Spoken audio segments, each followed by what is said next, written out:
So, good morning students. In the last video, we got knowledge about the memory as well as the input and the mouse codes and the bit and bytes.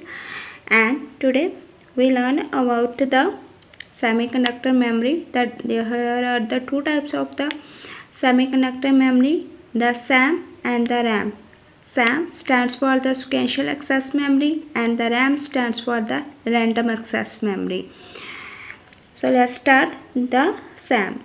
SAM, the full form is sequential access memory, is to read and write sequentially. It is read and write memory. This is just like an audio cassette. They give us example the audio cassette in which if we have to play third song, the first and second songs have to bypassed. If we want to the third song to be played, then in the sequential access memory we can do it, then only the third song can be played and we choose the third song and then it is a function of the read. This mode of accessing is outdated now. Now it is outdated. There is an semiconductor memory. This technology is not used anymore. Next one is the random access memory, RAM.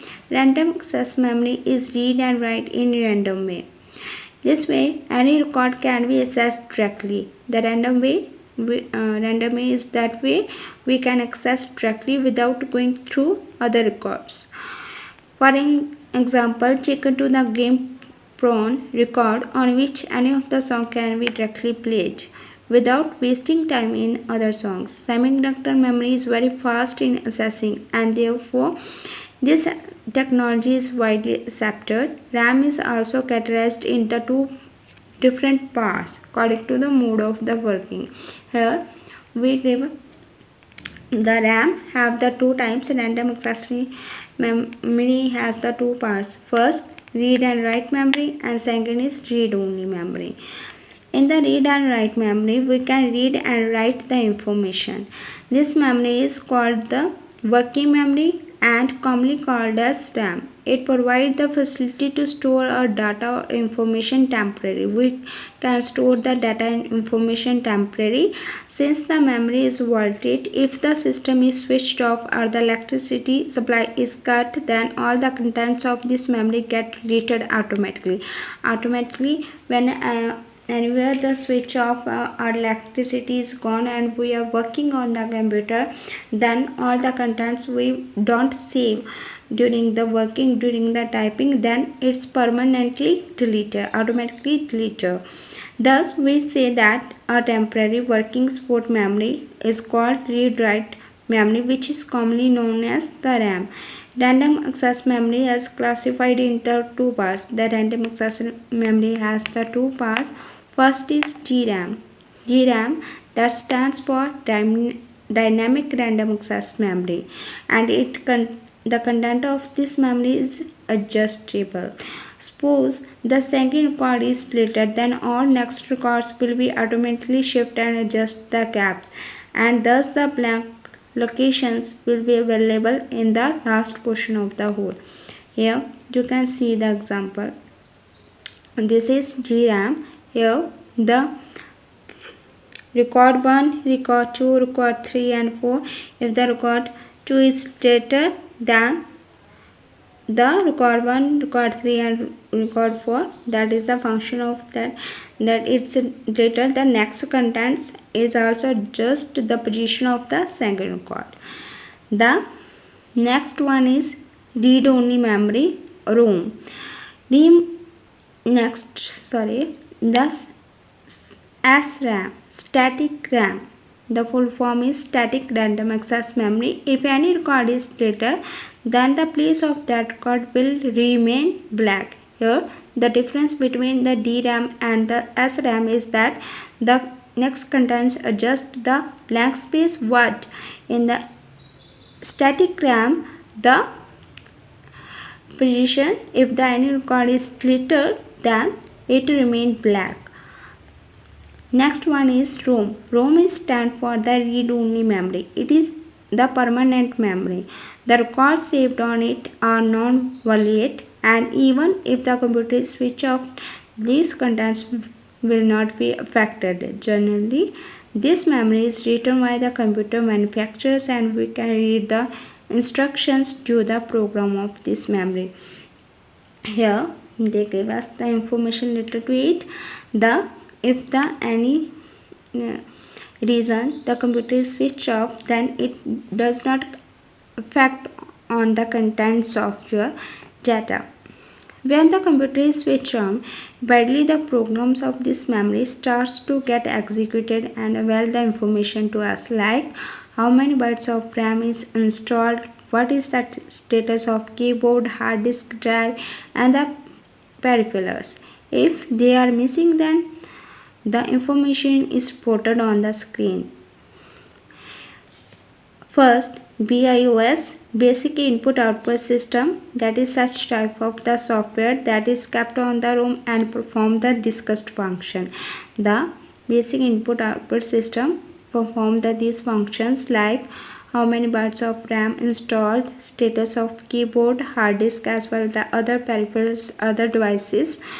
If any peripheral device are okay, then the software display a message, put system disk in drive and insert disk in drive A, after which we insert DOS and press any command. This is to be noticed that until we give any software, all the information or codes will are generated.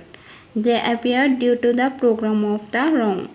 In early computers, the permanent stores will be done on the ROM, but later on, advanced ROM provide us program writing facility also, and also provide us the writing facility.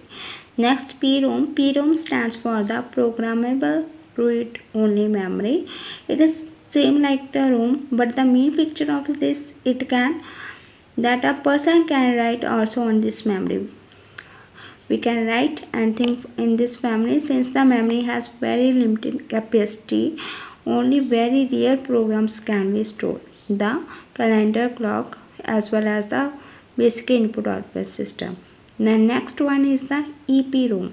It stands for erasable programmable read-only memory. It provides the facility to erase the program as well as to write a fresh program. Like we can erase, we can delete the program and we can write the new any program.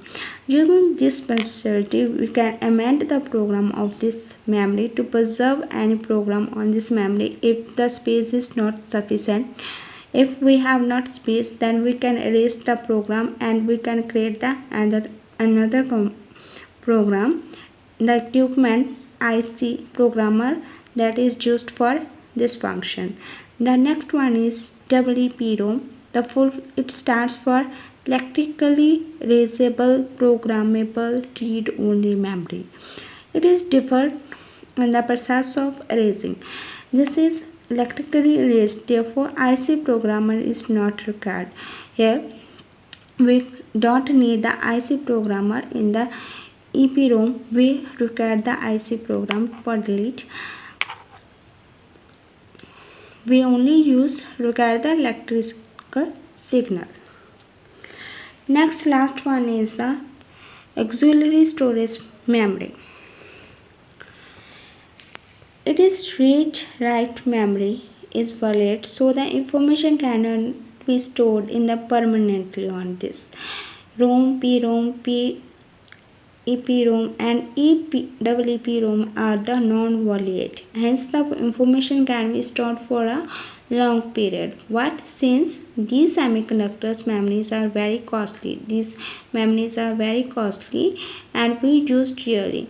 For store of the data in the mesh, the auxiliary storage media is used. For store the information, we choose the auxiliary storage memory.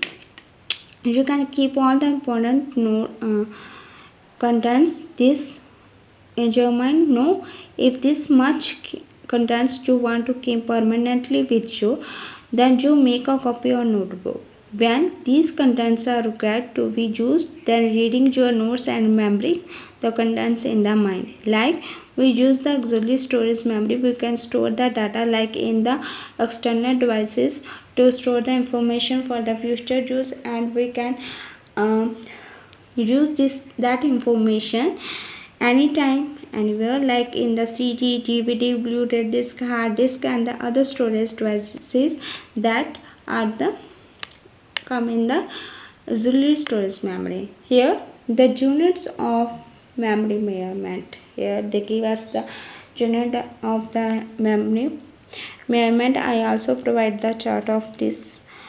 1 bit equal to the binary digit, 8 bit equal to the 1 byte, and 1024 bytes equal to the 1 kilobyte. 1024 kilobytes equal to the 1 megabyte, and 1024 megabytes equal to the 1 gigabyte, and 1024 gigabyte equal to the 1 terabyte. 1024 terabytes equal to the 1 petabyte.